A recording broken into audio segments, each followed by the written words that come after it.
सभी को जय मसीह की। तो आज का हम वचन पढ़ेंगे नीति वचन उसका 20 अध्याय उसका 1 आयत से। दाखमधु ठट्ठा करने वाला और मदिरा हल्ला मचाने वाली है। जो कोई उसके कारण चूक करता है वह बुद्धिमान नहीं।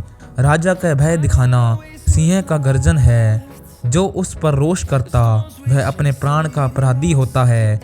मुकदमे से हाथ उठाना पुरुष की महिमा ठहरती है, परंतु सब मूड झगड़ने को तैयार होते हैं। आलसी मनुष्य शीत के कारण हल नहीं जोतता, इसलिए कटनी के समय वह भीख मांगता और कुछ नहीं पाता। मनुष्य के मन की युक्ति अथाह तो है, तो भी समझ वाला मनुष्य उसको निकाल लेता है। बहुत से मनुष्य अपनी कृपा का प्रचार करते हैं, परंतु सच्चा पुरुष कौन पा सकता है। धर्मी जो खराई से चलता रहता है, उसके पीछे उसके बाल बच्चे धन्य होते हैं। राजा जो न्याय के सिंहासन पर बैठा करता है, वह अपनी दृष्टि ही से सब बुराई को छांट लेता है। कौन कह सकता है कि मैंने अपने हृदय को पवित्र किया, अथवा मैं पाप से शुद्ध हुआ हूँ। घटते बढ़ते बटखरे और घटते बढ़ते नपुए, इन दोनों से यहोवा घृणा करता है। लड़का भी अपने कामों से पहचाना जाता है कि उसका काम पवित्र और सीधा है या नहीं।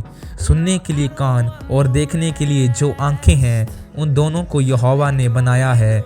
नींद से प्रीति न रख, नहीं तो दरिद्र हो जाएगा। आंखें खोल, तब तू रोटी से तृप्त होगा। मोल लेने के समय ग्राहक अच्छी नहीं कहता है, परंतु चले जाने पर बड़ाई करता है। सोना और बहुत से मूंगे तो हैं, परंतु ज्ञान की बातें अनमोल मणि ठहरी हैं। जो अनजाने का उत्तरदायी हुआ उसका कपड़ा, और जो पराये का उत्तरदायी हुआ उससे बंधक की वस्तुएं ले रख। चोरी छिपे की रोटी मनुष्य को मीठी तो लगती है, परंतु बाद में उसका मुंह कंकड़ों से भरा जाता है। सब कल्पनाएं सम्मति ही से स्थिर होती हैं, और युक्ति के साथ युद्ध करना चाहिए। जो लतुराई करता फिरता वह भेद प्रकट करता है, इसलिए बकवादी से मेल जोल न रखना। जो अपने माता पिता को कोसता उसका दिया बुझ जाता है और घोर अंधकार हो जाता है। जो भाग पहले उतावली से मिलता है, अंत में उस पर आशीष नहीं होती। मत कह मैं बुराई का बदला लूंगा, वरन यहोवा की बाण जोता रहे, वह तुझको छुड़ाएगा। घटते बढ़ते बटखरों से यहोवा घृणा करता है, और छल का तराजू अच्छा नहीं। मनुष्य का मार्ग यहोवा की ओर से ठहराया जाता है।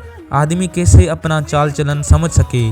जो मनुष्य बिना विचार किसी वस्तु को पवित्र ठहराए, जो मन्नत मानकर पूछ पाछ करने लगे, वह फंदे में फंसेगा।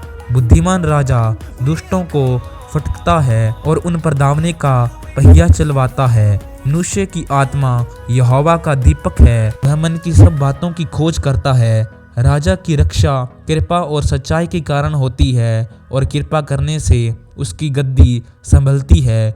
जवानों का गौरव उनका बल है, परंतु बूढ़ों की शोभा उनके पके बाल हैं। चोट लगने से जो घाव होते हैं वह बुराई दूर करते हैं, और मार खाने से हृदय निर्मल हो जाता है। परमेश्वर इन वचनों के द्वारा आप सभी को आशीष करे। अगर आप हमारी YouTube फैमिली का हिस्सा बनना चाहते हैं तो इस चैनल को सब्सक्राइब करें